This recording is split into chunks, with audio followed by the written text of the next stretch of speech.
Hello mọi người, hôm nay chúng ta sẽ cùng nhau móc một con capybara đội mũ thỏ đeo túi cà rốt như thế này nhé.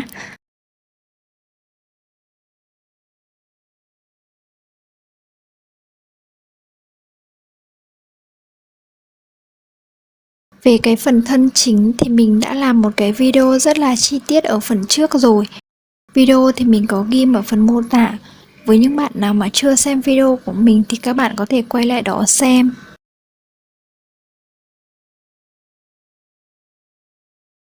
Với cái dáng mũ này thì mình cũng đã làm một cái video rất là chi tiết ở phần trước. Các bạn có thể quay lại đó xem nhé. Hai cái video này mình đều ghi ở phần mô tả. Các bạn có thể kéo xuống và chúng ta nhấn vào đó xem lại. Tiếp tục chúng ta sẽ móc đến phần tai. Các bạn lên cho mình 5 mũi xích.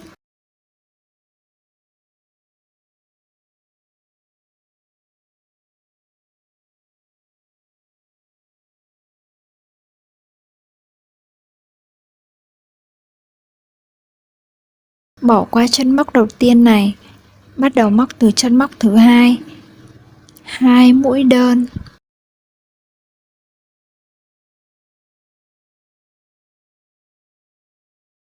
Chân móc thứ ba này các bạn móc cho mình một mũi nửa kép.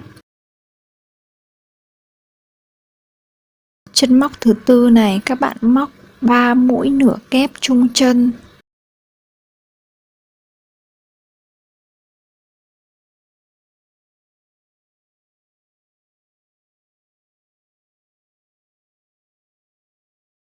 Tiếp tục chúng ta sẽ vòng lại. Các bạn móc một mũi nửa kép.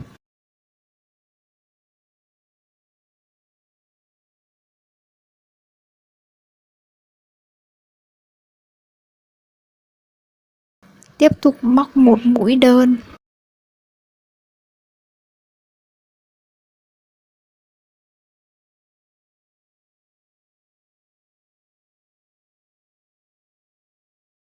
Sau đó chúng ta sẽ trượt mũi vào chân móc đầu tiên này.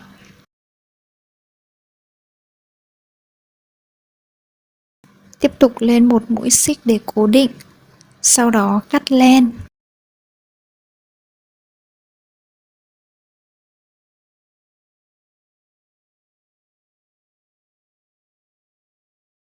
Tương tự thì các bạn móc thêm một cái tai như thế này nữa.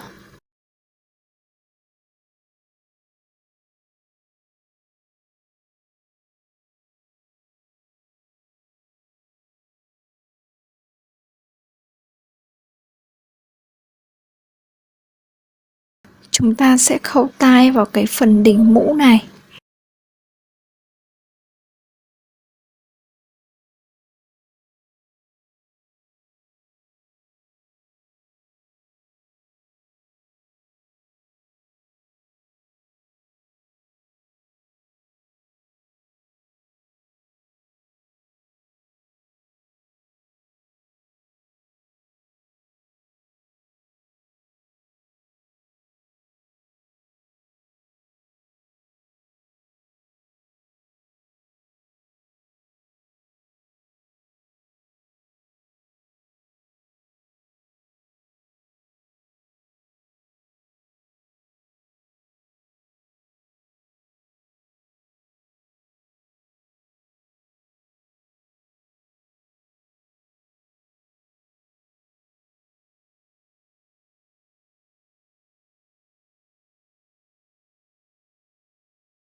Tiếp tục đến phần túi, các bạn sử dụng len màu cam, móc cho mình vòng tròn ma thuật 4 mũi đơn.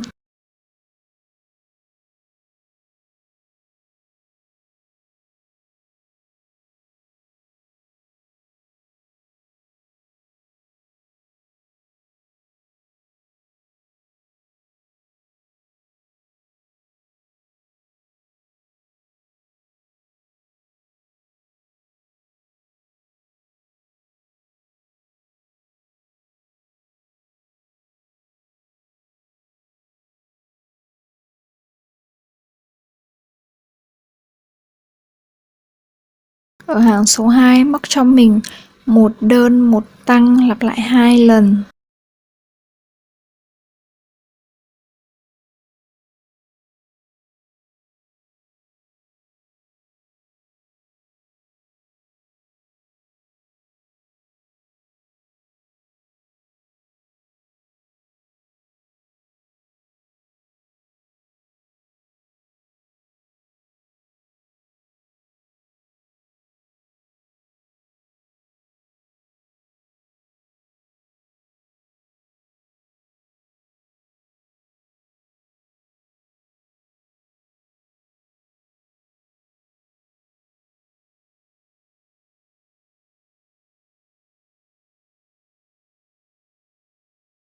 Hàng số 3 móc 6 mũi đơn.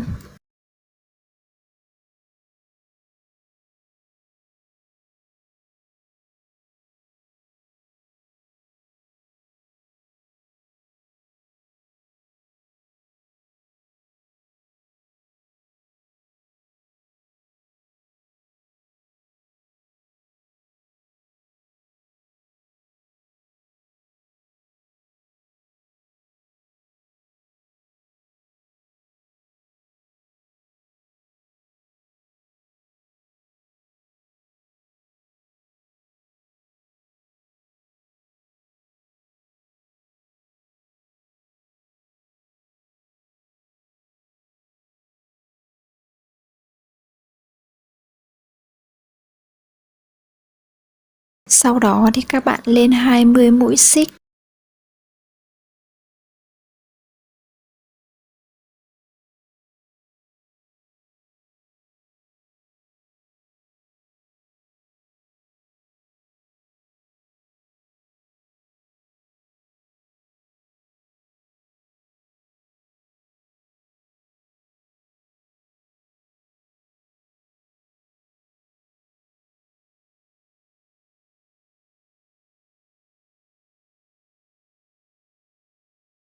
Tiếp tục chúng ta sẽ trượt mũi vào cái phía đối diện như thế này. Các bạn cân chỉnh làm sao cho nó đối xứng với nhau là được.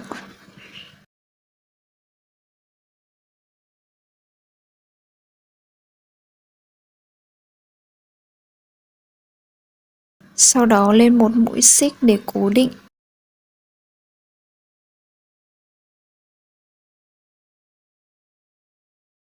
Cắt len.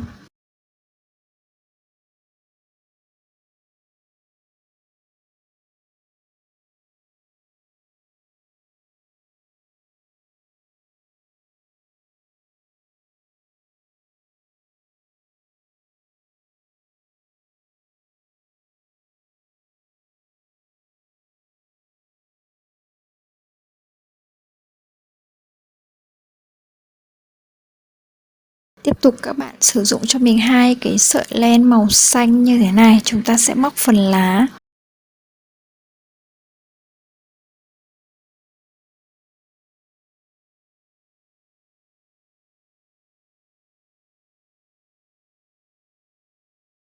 Các bạn đâm kim móc vào chính giữa như thế này, lên cho mình 3 mũi xích.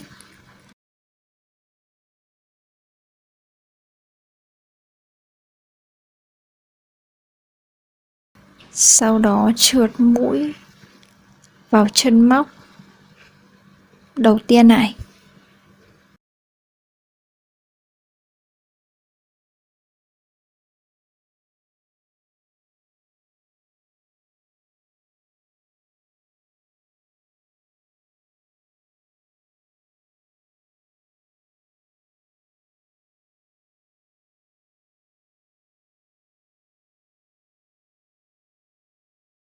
Tiếp tục chúng ta sẽ quay cái túi như thế này lên 3 mũi xích.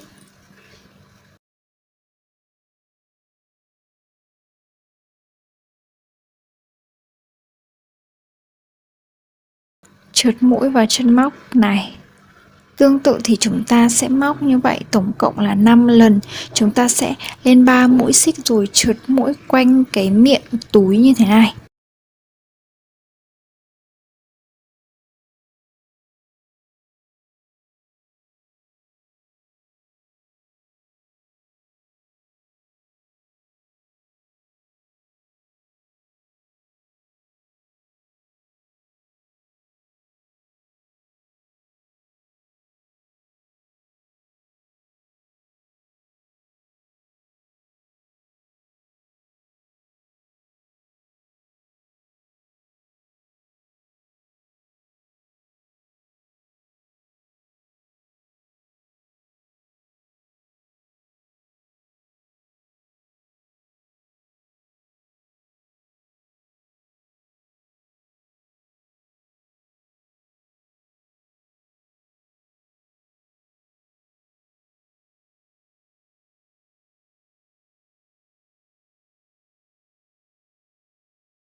Như vậy là chúng ta đã móc xong phần túi rồi.